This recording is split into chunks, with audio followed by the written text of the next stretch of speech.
Hi, I'm Louise. Welcome to Foxes and Fairy Tales. Today is the first day of Realmathon, and this is my vlog for my reading progress.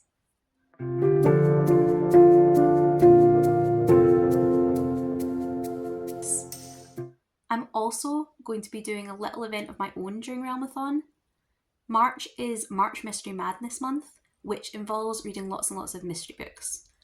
Usually I've taken part in this readathon because I am such a fan of cozy mysteries, but this year I just didn't feel it was viable to try and do that readathon along with Realmathon, so I've come up with my own twist. Death on the Cards is an Agatha Christie card-based game that features sleuth cards, secrets cards, and events cards. As the month goes on, I'll be drawing cards from the sleuths and the secrets to help pick my audiobooks and my physical or ebooks.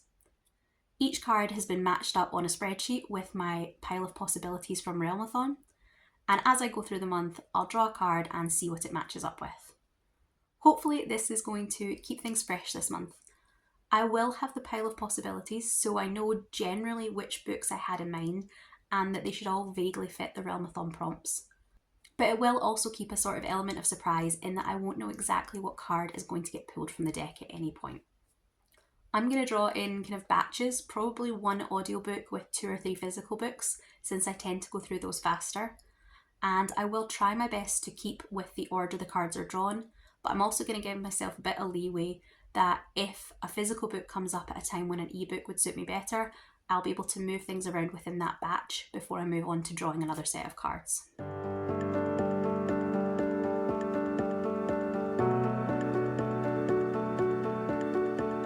For this first audiobook pick, I've drawn Tommy Beresford. Tommy is one of the lead characters in the Partners in Crime series, and I'm excited to see which book I allocated to him in my Realmathon spreadsheet. So the first audiobook that I drew was The Witness for the Dead by Katherine and Addison, and this was a great place to begin my month. I have been wanting to reread the first 2 books in the Cemeteries of Amalo series before the third one comes out, so this will get me started on that progress. The secrets cards are going to pick my physical and ebooks for the month. I'll probably pick 2 or 3, and that should see me through at least the first week. The first secret is road rage. Whenever I drive, I experience a powerful urge to drive into oncoming traffic. Most days I resist the urge. The first physical book that I drew was The Gentleman and His Vowsmith. This is a Regency era fantasy that I actually have an arc for on my Kindle. As far as I know, it's a sort of locked room story that deals with the intricacies of negotiating a marriage contract, but I'm excited to read more about it, and it sounds like the kind of thing I'm going to absolutely love. The second secret is Untouched. I've never been kissed, ever. I'd kill for a perfect kiss. The second book that I drew was one that I'm a little anxious about. The Will of the Many by James Islington sounds like a book that I'm going to really enjoy. However, it's had a lot of hype online about it, and it's been a huge hit. That doesn't always make me super excited to pick up a book, and in fact, I've had The Will of the Many sitting gathering dust on my shelf for nearly a year now. It's also an absolute brick of a book, and that's why I'm not holding it up at the moment. Realmathon actually has a great mechanism in place where you get some extra points as you hit certain page counts that sort of negates the reasoning for going only for short books. So there's really no reason not to read The Will of the Many, and in fact, this readathon is probably better for that than most others. What I will probably do is start this one today, and then when I need to travel, I won't be carrying this with me. I will flip between The Gentleman and His Vowsmith and whatever comes up for book 3. Third secret is Perfect Brew. Tea is my only real friend. I'd kill without my best friend. So the third book on my physical TBR so far this month is going to be Winter's Promise. This is another e-arc, and it's another one that's actually coming out or has just come out, so that's perfect. Again, ticks off a lot of boxes for things I want to get done this month. This one, as far as I know, is a medieval mystery where a baker has to try and prove her father's innocence after he's accused of trying to murder the king. All 3 of these books are very, very different, but they all sound like things I'm going to really enjoy. So I think this is a great start to the month, and I'll let you know how I get on.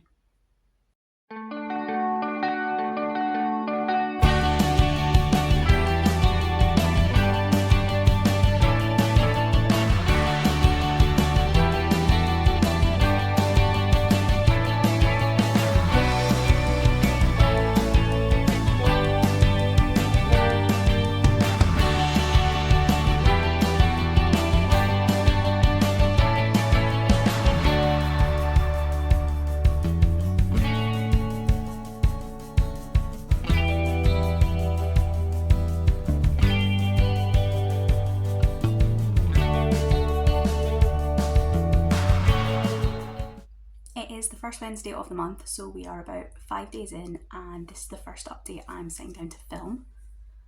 This part week so far hasn't been great. If you saw my Get a Clue vlog, the kind of first half of that was really hectic and a bit of a mess, and this month is kind of starting out the same way. There's been kind of quite a lot of like personal stuff going on with Cat and lots of vets, phone calls and slightly sleepless nights. But all of that aside, I've also not had the best of luck with the books that I have picked. So to start with the books I pulled the first time, I got the Tommy Beresford card first for my audiobook, and honestly that's been the winner so far. That was a reread or a re-listen of The Witness for the Dead by Katherine Addison. It's the first book in the Cemeteries of Marlowe series, and the third book in that series is due out on the 13th of this month, and my goal was to reread The Witness for the Dead, The Grief of Stones, so that I could read Tomb of the Dragons when it comes out. I have finished Witness for the Dead and I loved it, as I knew I would. I am currently about an hour out from finishing The Grief of Stones, and I'm not sure I'm as big a fan of this book as I am of the first one, but it's still easily an upper 4 or 5 star read.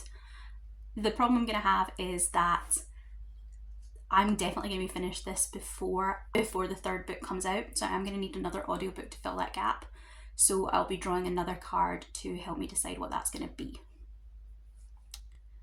On the 3 books that I pulled from the physical ebook pile, I had The Will of the Many, and I am enjoying it, but I'm reading it very, very slowly. I think I'm currently around about page 150, and I'm kind of taking it in small sections because I feel I do need to kind of sometimes reread parts of it, which I don't really understand because it's not that complicated and it's not as dense a fantasy world as others I've read, but it just feels like it needs time, and that's fine. That's what I wanted from Realmathon. There's not the push to be reading quickly the way there is in some of the other readathons, so I don't mind it taking longer and it being bigger, but it isn't maybe catching me the way I had hoped it would either.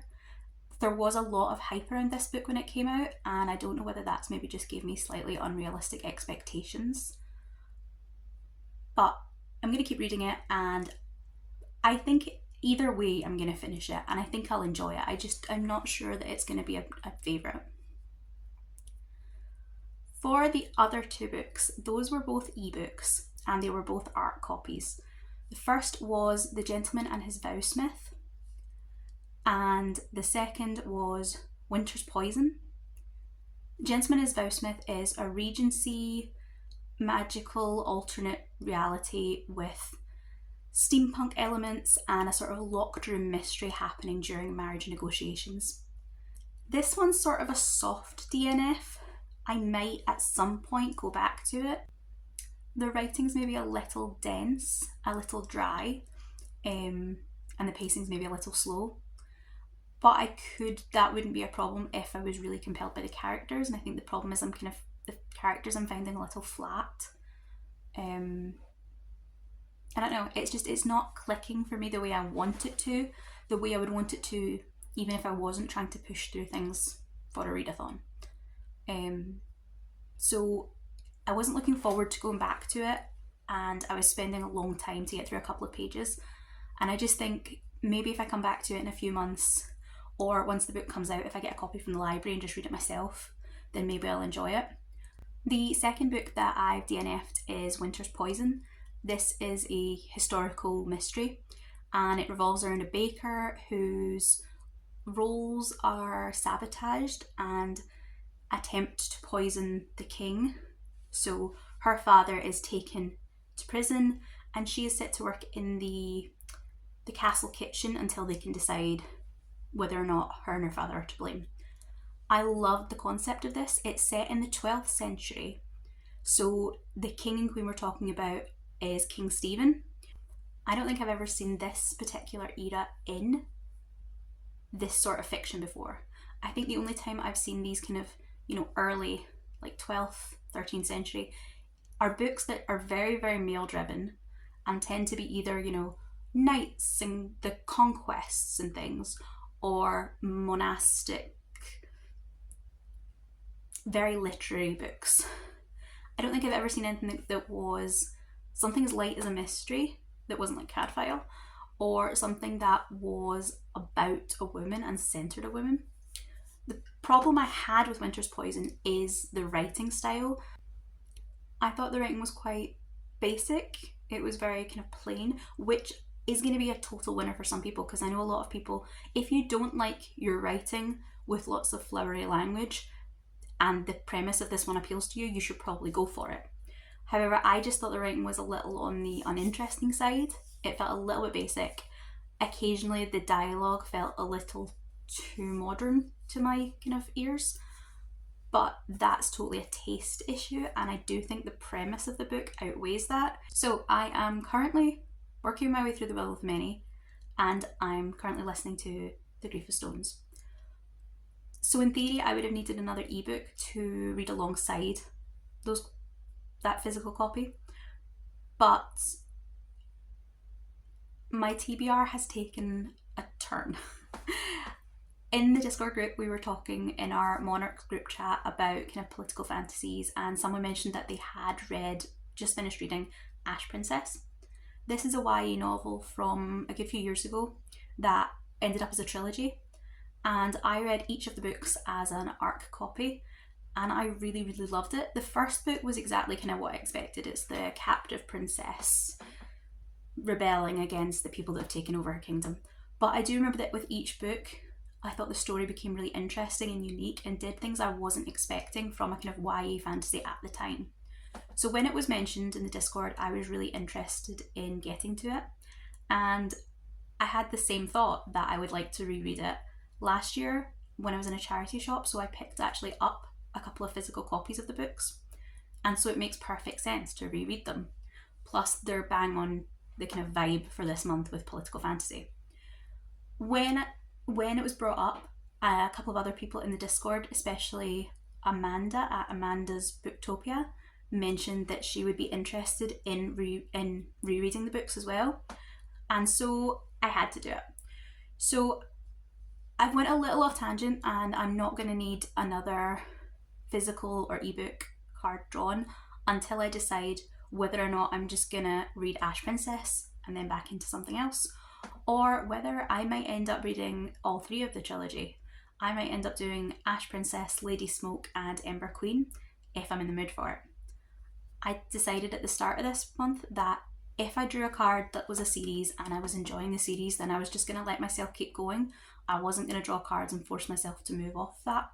So at the moment, I think I'm about halfway through Ash Princess, and it was the best choice for me because I'm enjoying it so much more and flying through it so much faster than I was the other two, that it just confirmed for me that those two, they did need to be DNFs. It's not the greatest stats for a readathon month. It's not the greatest stats for any month, but as I said in the Get a Clue vlog, I did make myself the goal this year that I wouldn't read books I wasn't enjoying, that I wasn't actively excited about picking up again. So this is a step in that direction, and we'll see how it goes. This, in addition to The Will of the Many and Ash Princess, because I know I'm about to finish The Grief of Stones, I am probably going to need another audiobook to fill in, as I said, that gap. The Tomb of the Dragons isn't out for another week, I want to say. So I'll definitely need an audiobook because I have some driving to do in between.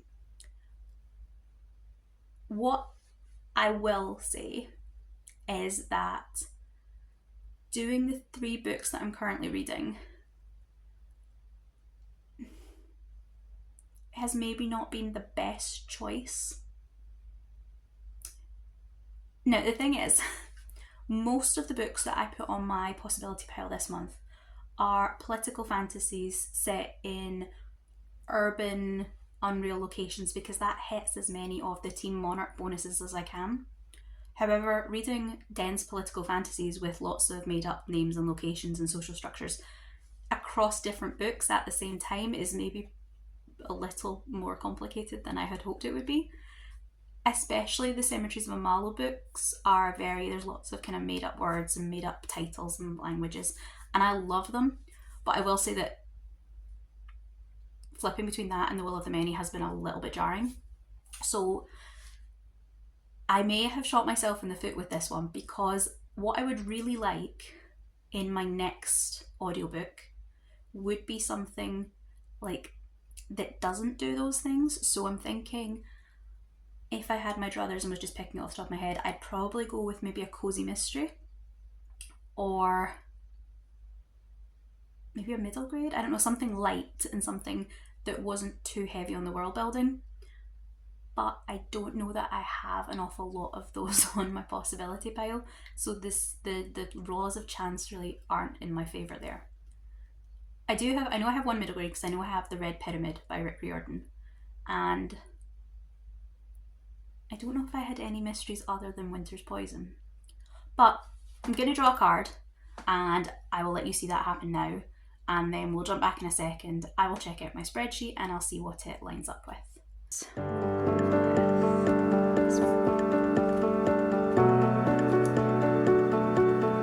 the card is Lady Eileen Bundle Brent.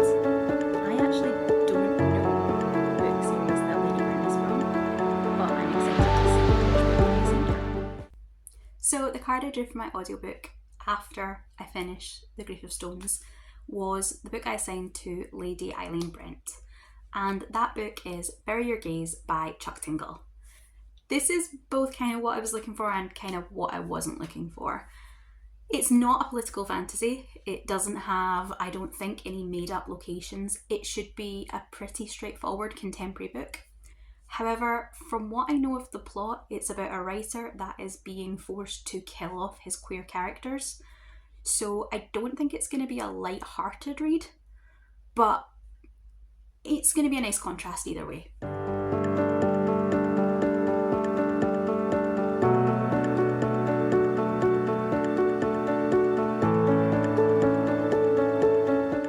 I had a terrible night's sleep last night, but I did get through the rest of The Grief of Stones, and I actually enjoyed it a lot more than I thought I was enjoying it. But there was also quite a big section at the end that I had forgot about from my original read, so that's fine. I am really looking forward to picking up the Tomb of Dragons when it comes out in about a week. But in the meantime, I started on Bury Your Gaze by Chuck Tingle, and that opening chapter is so much fun. The end of the opening chapter, hooked. I also noticed that obviously when I started it and it lists through the narrators, there's a lot of narrators, so I'm guessing they all maybe have like guest or cameo type appearances. The book setting is a kind of Hollywood. The main character is a writer on, I think it's a TV show. So I'm wondering if there might be some kind of, not mixed media, but some kind of like snippet type things worked in to kind of play off the celebrity, or like maybe journalists commenting on what's happening. I don't know. But the narrator list is brilliant, because there's like several of my favourite authors are narrators on this book. And I'm sure when I get to their sections, I'm not going to recognise them, because I don't think, like, T. Kingfisher, I love T. Kingfisher. I've read the vast majority of her books. But I don't think I've ever seen an interview with her. So I have no idea what voice to expect. TJ Klune I have seen speak before. We went to a talk that he was giving in Edinburgh, so I have heard his voice, but I'm not sure it would be enough for me to catch it in amongst other narrators. But it does add something, kind of a bit of an Easter egg to the book. So I'm looking forward to really diving into that. This morning I finished off Ash Princess, and then I dug out my old review that I had written for it back when it was a review copy. And it's really funny because I think I gave it like a 3.5. I thought it was okay, but I was still questioning whether I was even going to pick up the sequel when it came out. And it's It's really funny going back to it now, because obviously I have read the whole series now, even though it's very, very vague in my head. And I know what's coming a little bit more. And also just, I think from years of reading other YA fantasies that tried to do something similar, maybe didn't, I can now appreciate, I think, how much Laura Sebastian has achieved in this first book.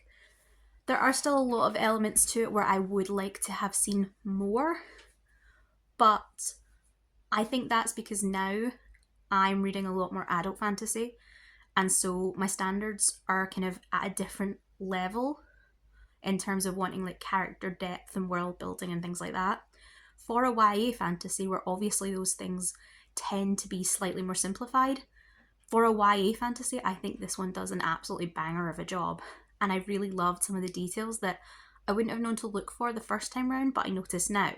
So I do remember Lady Smoke being the one that kind of won me over, but it'll be interesting to see how I feel about it now, and whether it lives up to it, but whether those expectations or my memories of it have changed or are unrealistic.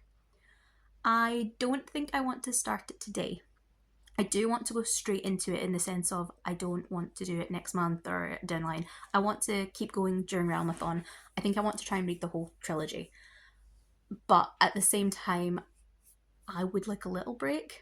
So what I think I'm going to do is, I have an arc of the, what's it called? The Grimoire Grammar Parent Teacher Association by Caitlin Rozakis. And it's a contemporary adult, I think it's a kind of humorous fantasy, where this couple, they have to move to a kind of small magical town because their daughter is a werewolf, and it's all about the trials and tribulations of kind of that she faces getting her into school, and like the kind of the politics, if you like, of negotiating the kind of the parent dynamics and the PTA association.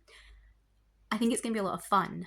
I read Caitlin Rozakis' debut, Dreadful, last year, and it was such an unexpected delight.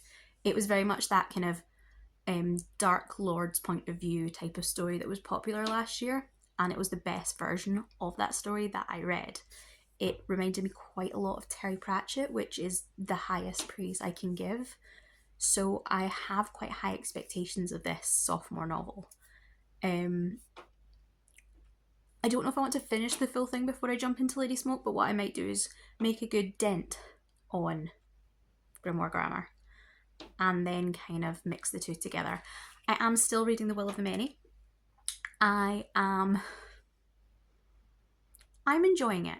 I think I am at about 200 pages now, which obviously for the readathon would mean that now I could DNF and at least get some points for it.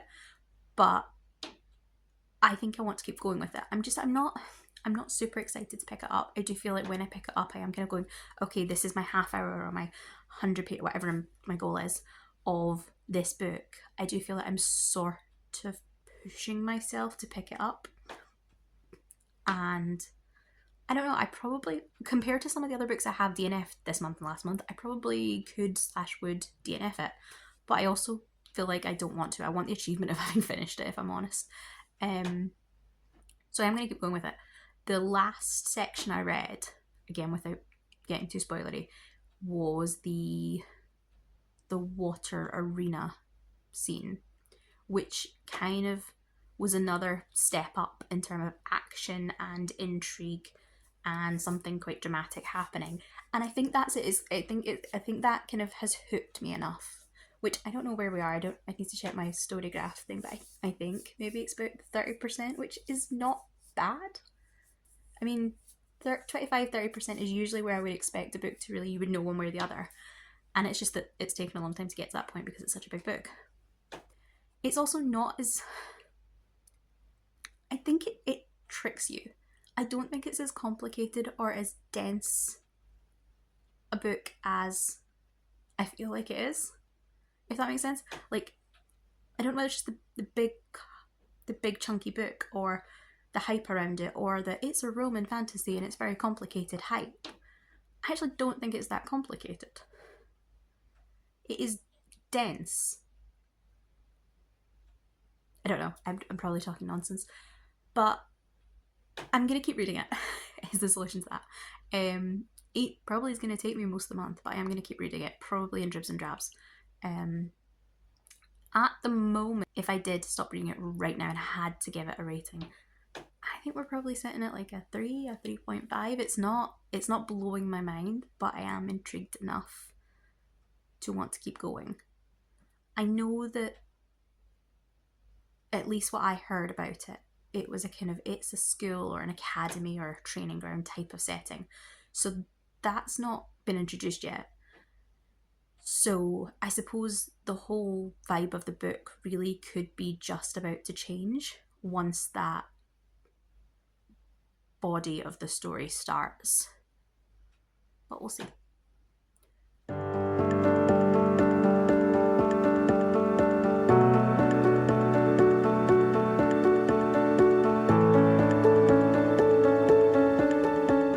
So I went to Toppings in St Andrews the other day, and they were doing one of my favourite things, which is the blind date books.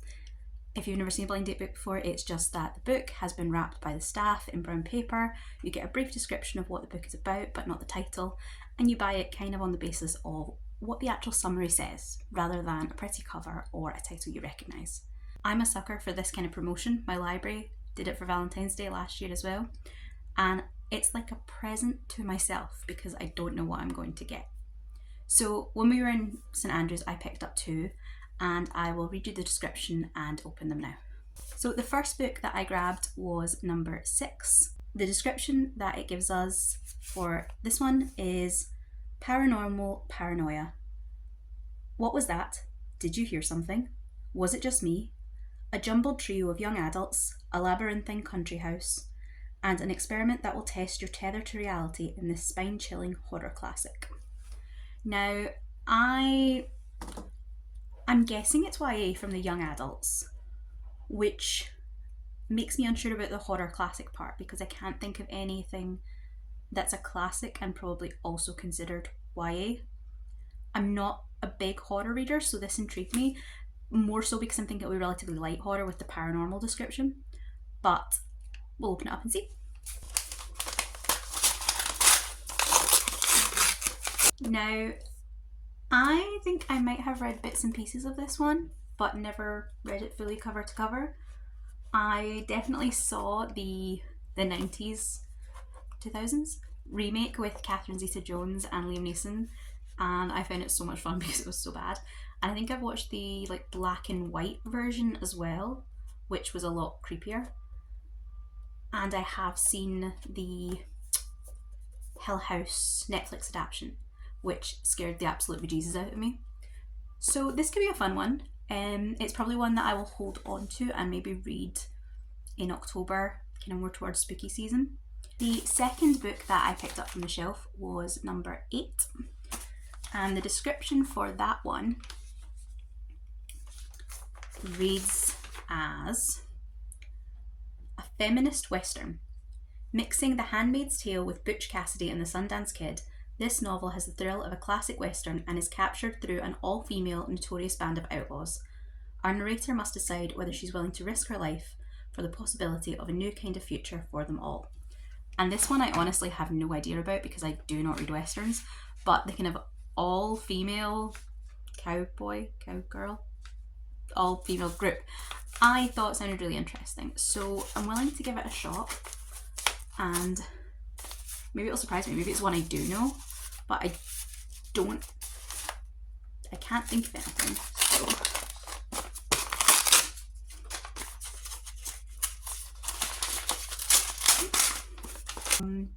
in the year of our Lord 1894, I became an outlaw. Ada loves her broad-shouldered, bashful husband and her job as a midwife, but her luck is running out. She knows it's a woman's duty to have a child, to replace those lost in the Great Flu, but she cannot get pregnant. Ada must flee from the time where bad women are hanged as witches. When Ada joins the notorious Hole in the Wall gang, a band of outlaws planning to create a haven for women outcast from society, she must decide if she's willing to risk her life for the possibility of yeah. Outlawed features queer cowgirls, gender non-conforming robbers, and a band of feminists that fight against the grain for autonomy, agency, and the power to define their own worth. That does sound interesting. From the description, Ada sounds possibly like the least interesting person in the group. But if there's going to be a background cast of queer cowgirls and gender non-conforming robbers, that could definitely be interesting. How old is this one? It was published in 2021, so it's not that old. Of the two, I would suspect I will read this one soonest, because this one I do think I will hold out for Halloween. But that assumes I'll pick this one up before then. If you've heard of either of these, let me know what you think of them down in the comments. So my other weekend update is that I read and finished let's see if I get it right this time, the Grimoire Grammar School Parent Teacher Association by Caitlin Rozakis. And I had a great time with this book. It was really fast, really pacey. It wasn't entirely what I expected. I had assumed it would be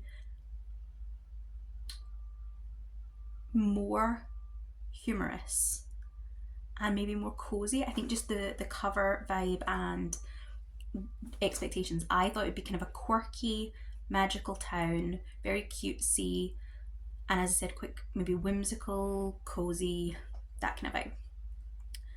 It did have elements of that, and I would say the humour wasn't laugh out loud funny. It was more kind of dry, roll your eyes, aren't these people ridiculous type of humour, which I do tend to enjoy anyway. It was, I don't want to say deeper, but it did have more going on than I had expected. I did think there would be a certain amount of social commentary, a certain amount going on beneath the surface of the plot, because I remember Dreadful having some of that. But this did tackle a lot of quite difficult themes. The book kind of deals with, firstly, Viv's guilt, because she was with Arya when she was attacked. So there's this kind of, although she constantly says it was an accident, she also is always saying things like, it's my fault we're in this town, so it should be my problem to deal with.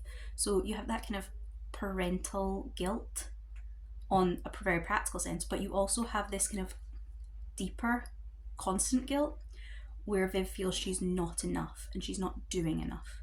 She's not being a good enough wife, she's not being a good enough mother, she feels guilt that she's not fitting into the town, she feels guilt that she's taking too much of an interest in magic to keep kind of that connection she has with her husband who's not involved in that world.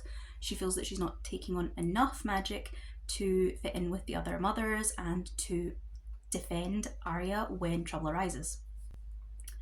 There's also that strong plot line of fitting in and kind of keeping up.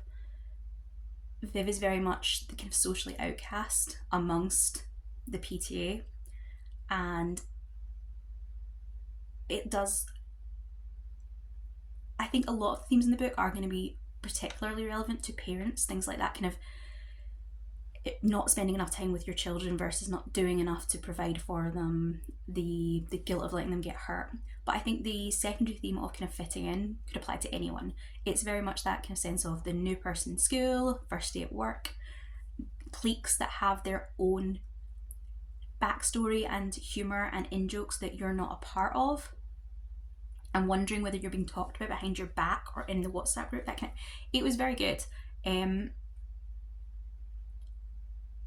It was maybe a touch long in the kind of early start, but I also do think that you probably wouldn't have got the same sense of Viv's despair if that wasn't drawn out.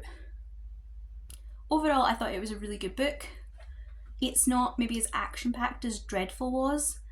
It is more about a woman in her 30s, her middle age, and being overwhelmed by the amount of responsibilities and the pressure on her, while also clearly being a people pleaser, and how she is fighting against the way she's being torn in all these different directions, doing everything she can, and it's still not being enough, so that she feels that she is not enough.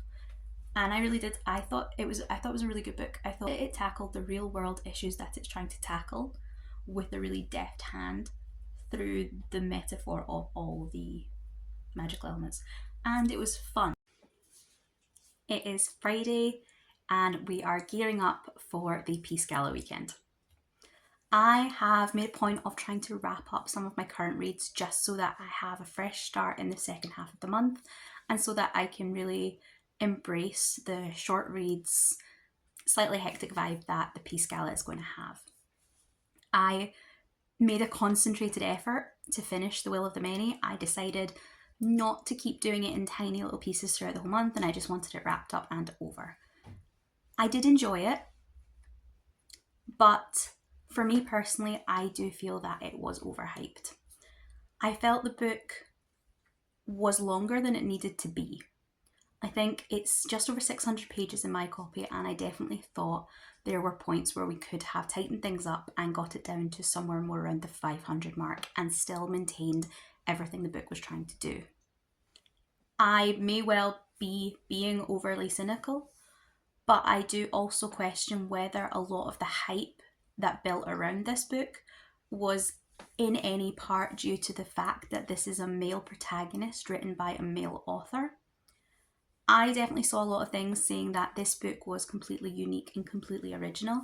And while it is very unique and original, especially I don't know that I've seen a Roman inspired world in a fantasy sci-fi setting to this extent. But the aspect of the princess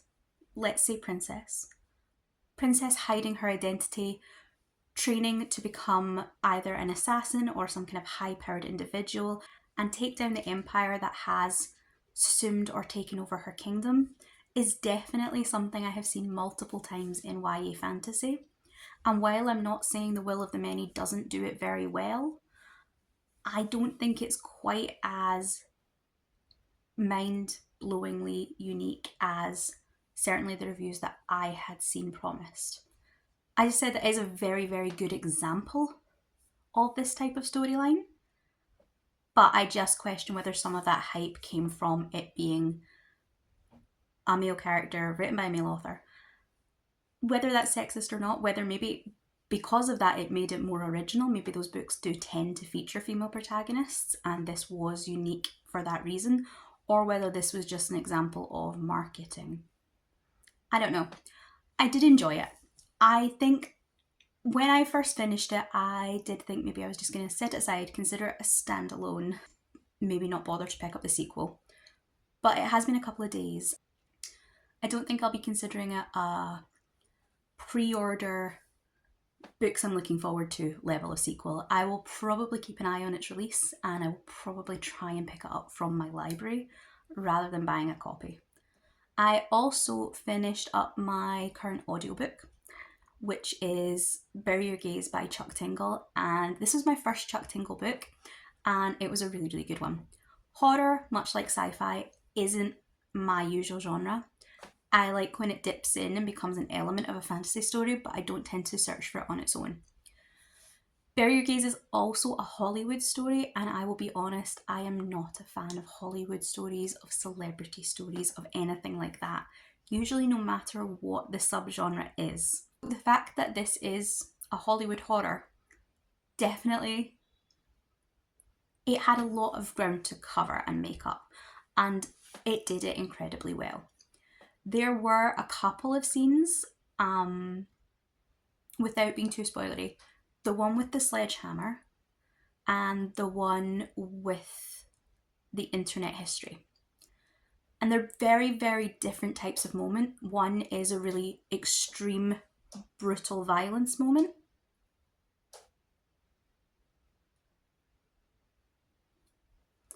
And the other is more of a Misha is on tenterhooks, waiting for a very realistic moment for his as I said, his internet history to be discovered by his uncle. And so they're very, very different types of moments. And both had me, because I was listening to the audiobook, both had me turning down the volume on my phone and then popping out one earbud as if the volume being lower or only coming in through one ear would make it easier to experience, almost like watching a film through my fingers. Obviously, I still heard all the details, but I just couldn't bring myself to listen to it at full volume in my face completely, which I think says an awful lot about how well it was written. And I think it says a lot about Chuck Tingle's writing that he managed that level of visceral reaction for those two very different types of tension and horror moment.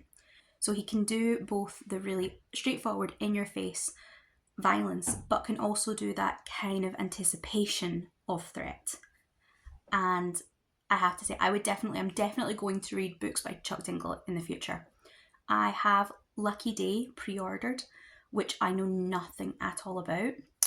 But I also think I'm going to maybe look into picking up Camp Damascus, which it does get a cameo mention in this book. So I think I'm going to maybe look into picking up that. At the time, it wasn't something I was that interested in because I didn't think it sounded like the kind of thing I would enjoy. But this didn't sound like the kind of thing I would enjoy and was actually brilliant. So definitely a winner. And one I would definitely recommend to anyone that's maybe on the fence for whatever reason. Obviously, really, really deep horror lovers might not get as much from this as I did, because this is, if I was able to get through it, it's probably not the, a hardcore horror lover is maybe going to find it very mainstream. I personally was chilled. But I would recommend it for anyone that's like me and enjoys kind of fantasy, gothic, paranormal horror light and just wants to tip over a little bit into more mainstream contemporary horror. Personally, I probably would now go and look up some of his romance writing just to see what they're about, because I really love the way he was able to tie in a lot of social commentary into this horror. We look at queer media and the kind of still way homophobia influences which shows are picked up, what media we as a public are allowed to consume because it's produced. It also looks at the kind of Hollywood machine and celebrity and the way the media will present things. And very topically, it talks about AI and specifically AI in filmmaking. Going into the gala weekend, I have a selection of short things that I would like to try. I'm not usually a short story fan, but I have found a little cache at the moment that I'm kind of interested in.